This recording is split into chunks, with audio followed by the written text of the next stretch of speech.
What is going on, everybody, and welcome back to the greatest combat sports and culture show in the entire universe, the Fight Podcast. I'm your host, SERG VICENTE, and this is episode 390 of the show. Happy New Year, Merry New Year, however you celebrate. I hope you guys had an amazing year. 2026 is going to be incredible. 2025 was intense, but I'm happy that we're here. Hope you guys brought it in well. And thank goodness, man, we are starting the year off with a bang. There's so many great fights coming up this year, not just in boxing, but MMA, pro wrestling, WWE, AEW got their thing going on, but we will get to all of that and so much more. But if you're watching live, thank you so much for watching live. Make sure you like, share, and subscribe to this channel, and let everybody know about the Fight Podcast. All right. Just keep you guys posted, man. This year, we're going to go ahead and do a lot of fight announcements this year. We are going to be breaking news. We're going to be working on a lot of different things in order to get the Fight Podcast and myself out there to the people a little bit more. You'll see us at all the major media days for boxing. And we're going to be doing everything we can to get into the UFC events as well. Check us out. Make sure you're doing everything you can to make that happen. All right. Let's go ahead and jump right on into it if we have an opportunity. First things first, man, January 31st. And I know we saw how the video was going ahead and actually titled, and it says Shakur will dominate Teofimo Lopez. And I know a lot of people look at that and say I'm being, I'm just trying to get a rise out of people, or I'm sitting there and people are looking at it in terms of, oh, he's being a little hyperbolic so that he can go out there and just, get clicks. I'm gonna keep it a bean with you guys. Yeah, obviously it's a strategy to go ahead and put something that's gonna grab y'all attention. But to keep it a bean, I think Shakur is gonna whoop Teo's ass. I honestly, the more I look at this fight and the more I go out there and guys, I watch film. I study. I went out there and I'm looking at the film and I'm watching these athletes.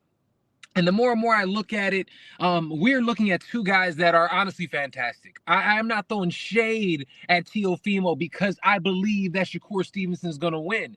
But there's a couple factors in that. I always go for the most skilled fighter that there is. So I'm always going to go ahead and pick, because honestly, it's bit me in the ass before. If I sit there, because I'll get emotional about something and I'm like, this guy is, he's tougher, he's stronger, but the other guy is a far more skillful guy. Well, 9 out of 10 times, the more skillful fighter actually goes out there and wins the match. If we're looking at Shakur and Teofimo, and look, we can sit there and say that, oh man, Teofimo, and this is some of the arguments that I've heard. Look at what he did against Lomachenko. And I do look at what he did against Lomachenko. And what he did against Lomachenko was benefit from somebody sitting here not throwing punches for 6 rounds, getting his ass kicked for 5 rounds, and then thank God for him, he won the last round. That's actually what happened if we really want to talk about what happened between Lomachenko and Teofimo Lopez. And then I go back into some of the other fights because we're looking at style. Because again, it could have been a stylistic thing, right? So if we're looking at styles and things that are stylistic, he does not do well against athletes that actually have any type of movement. No, I'm not talking about runners. I'm talking about individuals that actually can go out there and have fantastic lateral movement. Look at Jermaine Ortiz. Jermaine Ortiz, who's actually going to be the co-main event of the event of Ring 6. He's going to be against Keyshawn Davis. I cannot wait for that fight. That fight should be absolutely amazing. But when we're looking at that, that is a guy, if you go back and watch that fight, I've watched it 3 times this past weekend. Yo, Jermaine Ortiz absolutely won that fight. Another thing, if we're looking at it, Teofimo Lopez, Sandor Martin was another one. He went out there, another mobile fighter, was teeing off on him, and Teofimo almost was at the point, he said, I don't know if I got it anymore. Am I cooked? Is it done? And he started looking at things in that way. And again, stylistically, those individuals don't do a good job. He really struggles when he has those type of fighters. So let's go ahead and add to Shakur Stevenson's, we're already looking at his resume. I also look at who they have in their corner. If you get the chance to spar consistently with somebody like Terrence Crawford, yo, I'm going to keep it a buck. You get to spar with them, and thank God for Trump, and I don't believe so. Damon, thank you so much for the subscription to the sub, man. Thank you for subscribing to the channel. Everybody, thank you for subscribing. Thank you for watching, guys.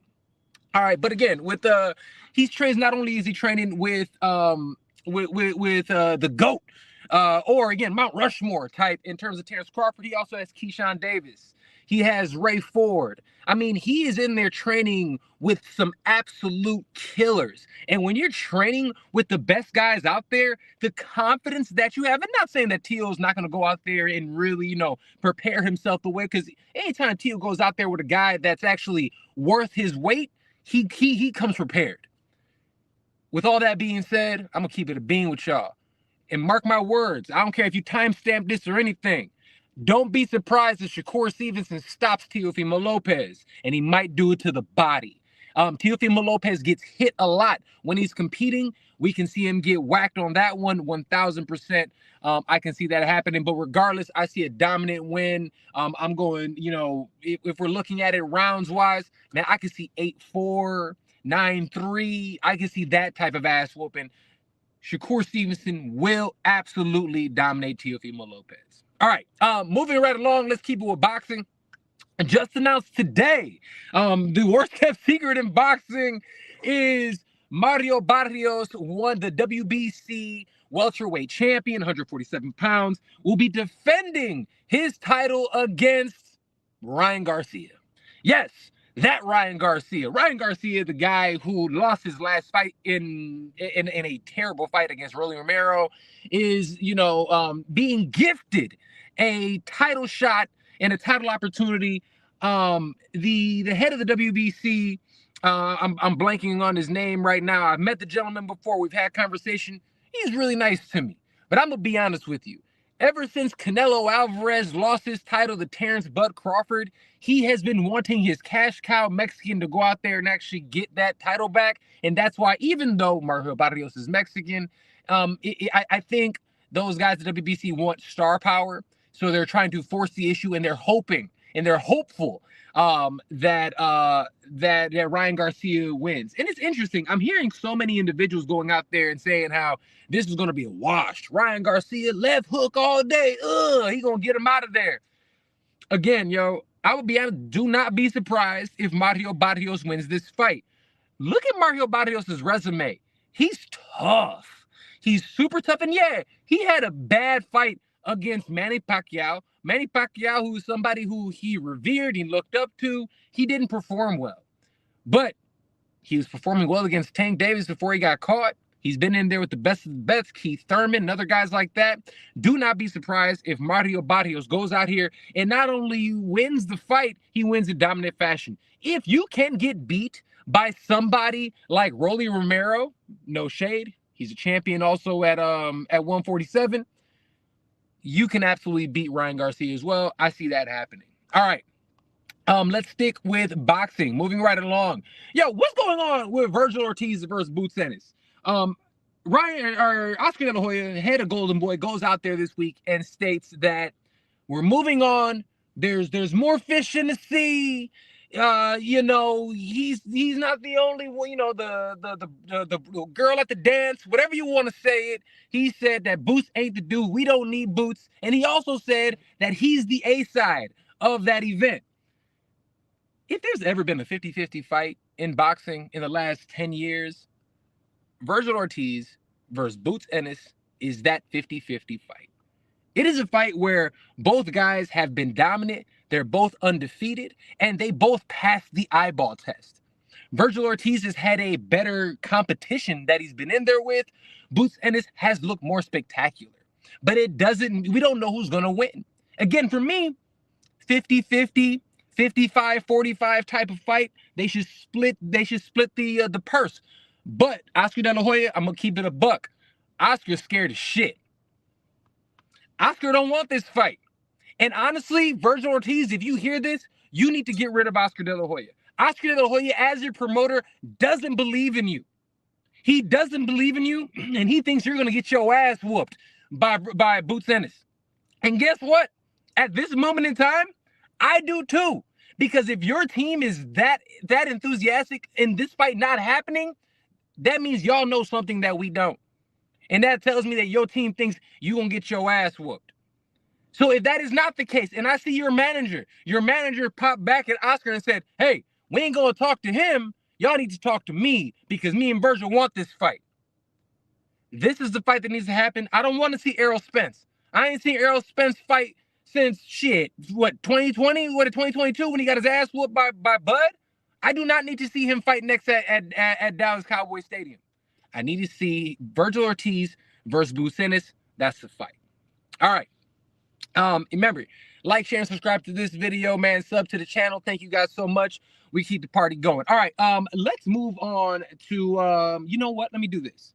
Fights that I want to see in 2026. There are boxing, MMA, everything. There's going to be some fantastic matchups in 2026. A couple of them that I definitely want to see. I want to see Artur Beterbiev against the Mexican monster, David Benavidez. I think that would be an absolute amazing fight.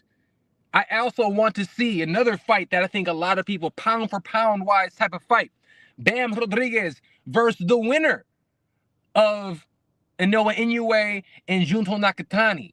I cannot wait for those fights because those guys at between 115 and 126, oh my God.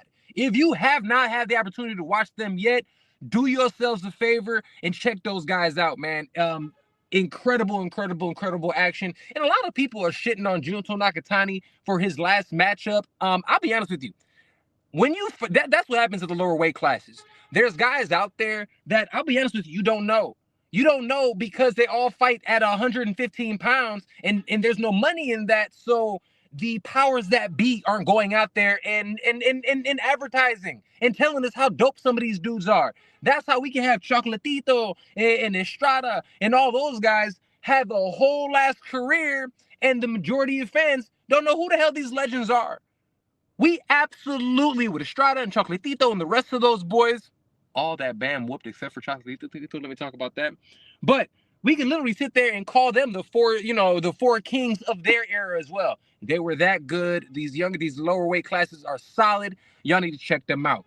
Those are some of the fights I'm looking forward to. All right, moving right along into MMA. I got to mention this. One of my all-time favorites. He's come to hard times. Former middleweight champion, two-time middleweight champion, Israel Adesanya is making his way back. He's fighting against Joe PYFER. This will be on March 28th. This will be UFC Seattle. Oh, by the way, Mario Barrios, Ryan Garcia. That's actually going to be February 21st. Don't miss that one. All right. The Joe PYFER Adesanya fight, Seattle, March 28th. Look, Joe PYFER is one of those guys that, if we really look at it a few years ago, that would have been an ass whooping real quick. Nobody cares about it for Adesanya. I still believe that to be true. He needed this break. Salute to Adesanya. All right, before we get up out of here, I got to talk about this. The UFC, actually, Lorosenko, who I have no problem with. I think Lorosenko is fantastic. But Lorosenko of the UFC goes out there and states that the UFC is going to continue with cutting, quote-unquote, boring fighters, right? The fuck is a boring fight? Yo, these fools want you to get CTE for free. They do not want to pay these fighters. So they're literally incentivizing. You know what? I'm going to say it right here. The UFC is no longer a sport in the traditional sense.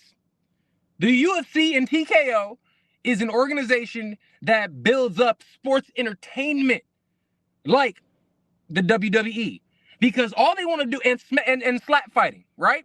That's all this is. If we're actually doing a sport, and this is why I love Shakur. He doesn't care if it's ugly. He doesn't care if it's good. As long as he wins, that's all that matters. Okay, and that's how most fighters should actually look at it. I'm here to get the bag and win, and I understand it is entertainment, but when it boils down to it, what they want you to do essentially is leave your fight IQ at the door, come over here and get this CTE for 10 and 10. That's what these fools want.